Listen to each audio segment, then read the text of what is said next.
When Diane passed, my world crumbled. Everything, every sight, sound, and smell became a haunting reminder of her absence. Our small home in the suburbs, once filled with her laughter, turned into a mausoleum. I couldn't bear it. After weeks of aimlessly shuffling around like a ghost, I packed a single suitcase and left. I don't know why I chose the old tenement building on Detroit's east side. It wasn't much to look at: cracked windows, peeling paint, and a sagging roof that seemed to groan under the weight of time.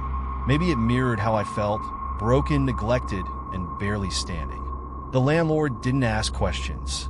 For $100 a month, the place was mine. The first few nights were uneventful, save for the occasional creaks of the building settling or a stray rat scurrying across the floor. I didn't mind. Silence and solitude were exactly what I needed, or so I thought. But the quiet didn't last. It started with water. Drip, drip, drip. The sound echoed through the building, faint but persistent, like a leaky faucet. I searched every inch of my apartment: kitchen, bathroom, even the pipes under the sink. Nothing. Yet the dripping continued, sometimes coming from the walls, sometimes the ceiling. I chalked it up to old plumbing and tried to ignore it. Then came the footsteps. I'd hear them late at night, shuffling down the hallway outside my door. Heavy, deliberate steps that sent chills crawling up my spine. I'd fling open the door, expecting to find someone there, a squatter, maybe, or some other lost soul like me. But the hall was always empty. It wasn't until the whispers began that I started to doubt my sanity. At first, they were indistinct murmurs, like a radio playing in another room. But one night, as I lay in bed staring at the cracked ceiling, I heard it clearly. "Marcus." My heart stopped. "Marcus, why?" It was Diane's voice. I bolted upright, drenched in cold sweat. "Diane," I called out, my voice trembling. The whispers stopped. Only the dripping water and the hum of the wind remained. I convinced myself it was a dream, a cruel trick of my grief-addled mind. But deep down, I knew better. A week later, I saw her. I was standing by the kitchen window, staring out at the overgrown courtyard below, when movement caught my eye. I froze. Across the courtyard, in the window of the adjacent building, stood a woman. She was wearing Diane's red coat. My breath hitched. It wasn't just any red coat. It was her favorite, the one I'd buried her in. The woman's back was to me, but I'd recognize that coat anywhere. I don't know how long I stood there, paralyzed, staring at her. When she finally moved, turning her head slightly, I snapped out of my stupor and raced out of the apartment. The halls were dark and cold, the air heavy with mildew and rot. My footsteps echoed as I made my way to the adjacent building. I didn't even think about how I'd get in. Something compelled me forward, an invisible thread pulling me closer. The door was unlocked. Inside, the place was even worse than my building. Dust coated every surface, and broken furniture was scattered across the floors. But I didn't care. I had to find her. "Diane," I called out, my voice bouncing off the crumbling walls. No answer. As I climbed the stairs, I felt a growing sense of dread, as if the building itself was alive, watching me. The air grew colder with each step, my breath visible in the dim light. On the third floor, I found the room. The door was ajar, and the faint scent of Diane's perfume wafted out. My knees nearly buckled. I pushed the door open and stepped inside.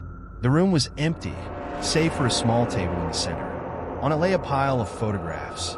My stomach churned as I approached. The photos were of Diane, but these weren't photos of us together, or even ones I recognized. They were older, taken long before we met. Diane as a teenager, Diane in her 20s, laughing with friends I didn't know, Diane standing in front of landmarks she'd always dreamed of visiting but never did. My hands trembled as I sifted through them. How did these get here? Who took them? "Marcus!" I spun around.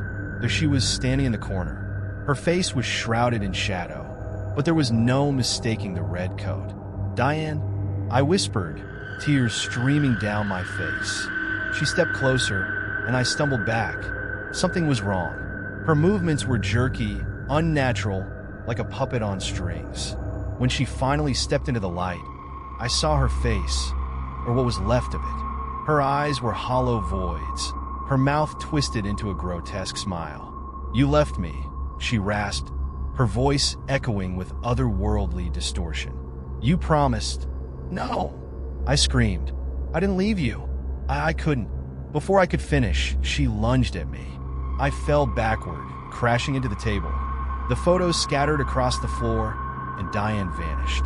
In her place was the red coat, draped over the chair like she'd just taken it off. I sat there for what felt like hours, clutching the coat and sobbing. When I finally returned to my apartment, the whispers were gone. The footsteps stopped. Even the dripping water ceased. The building felt different, lighter, almost. I realized then what I had to do.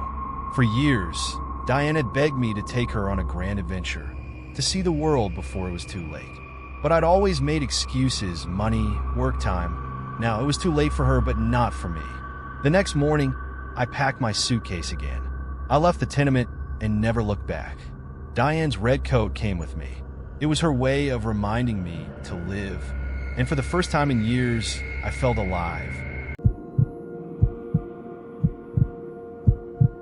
I had just wrapped up my shift at the hospital. It was one of those late nights where everything felt like a blur. Patients asleep, the soft hum of the machines, the dull fluorescent lights flickering overhead. I was relieved when the clock finally hit 7 a.m. My feet ached, my eyelids heavy from the constant exhaustion of the night shift. I grabbed my bag and made my way out of the hospital, the chill morning air hitting me as I stepped into the parking lot. As I walked to my car, the rusted Ford Taurus parked across the lot caught my eye. It wasn't unusual to see a car parked outside at this hour, but something about this one felt off. The engine idled, its headlights glaring like eyes in the dim morning light. I shook my head and dismissed the thought.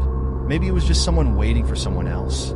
I climbed into my own car, cranked the engine, and pulled out of the parking lot, heading toward the familiar route home. But then my stomach grumbled, a fierce reminder that I hadn't eaten since dinner the day before. I turned into a small side street, where a food truck was parked, its neon lights flickering above. The truck was a beacon of warmth and comfort.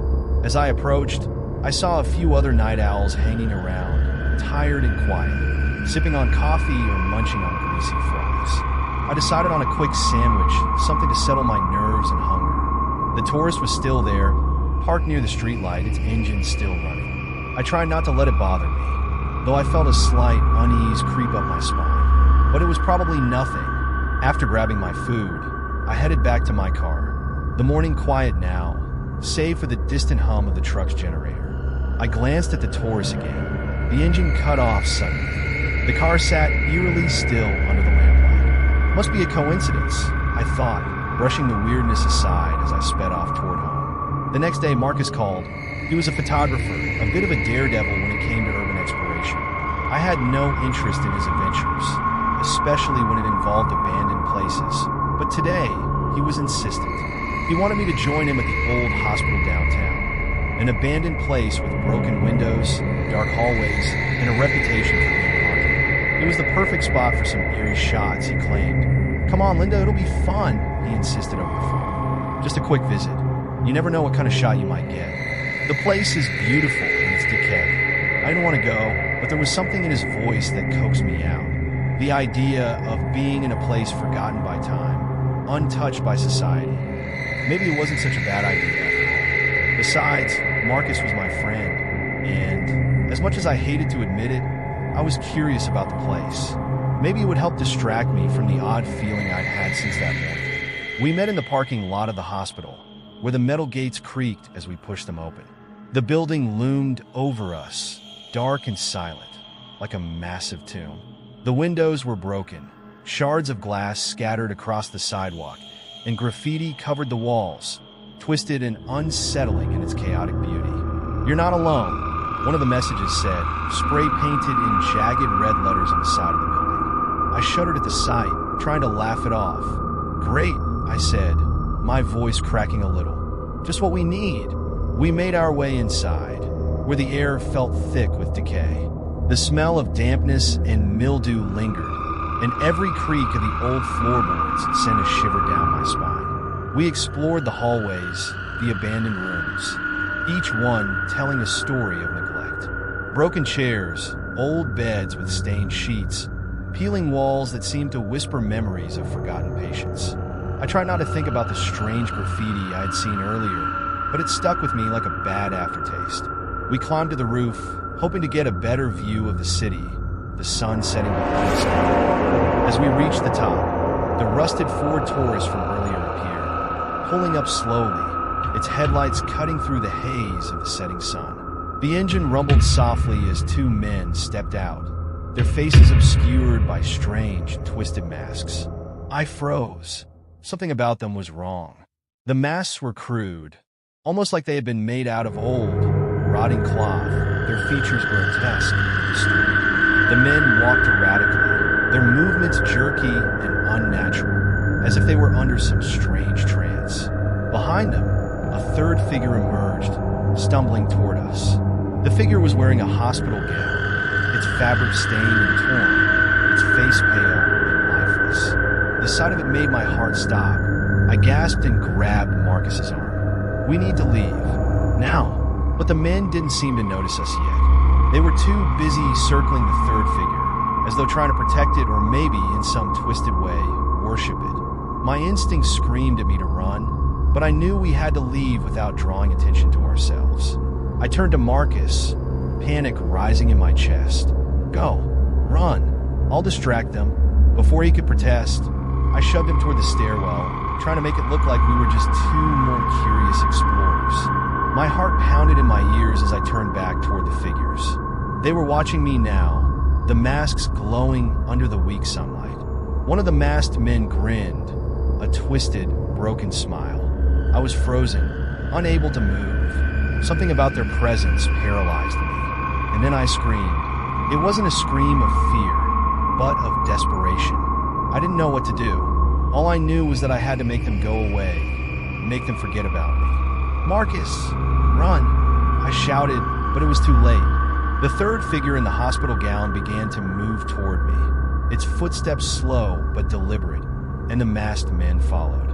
I ran, back down the stairs, through the hallways, my heart racing. I could hear their footsteps echoing behind me, getting closer and closer. I didn't make it far. The darkness of the building swallowed me whole, and in the thick silence that followed, I felt an icy grip on my ankle. I fell hard, the cold concrete scraping against my skin. When I looked up, the men were gone. Everything went black.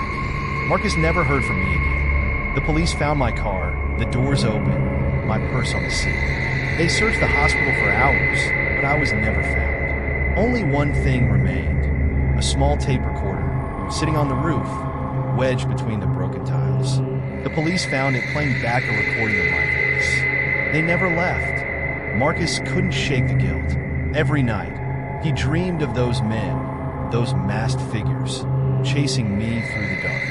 He stopped taking pictures, stopped leaving his apartment, terrified of what he had seen and what he had failed to save. But he couldn't escape them. The night I disappeared, they never left. They still followed him, whispered in his ear, waiting for the next soul to claim.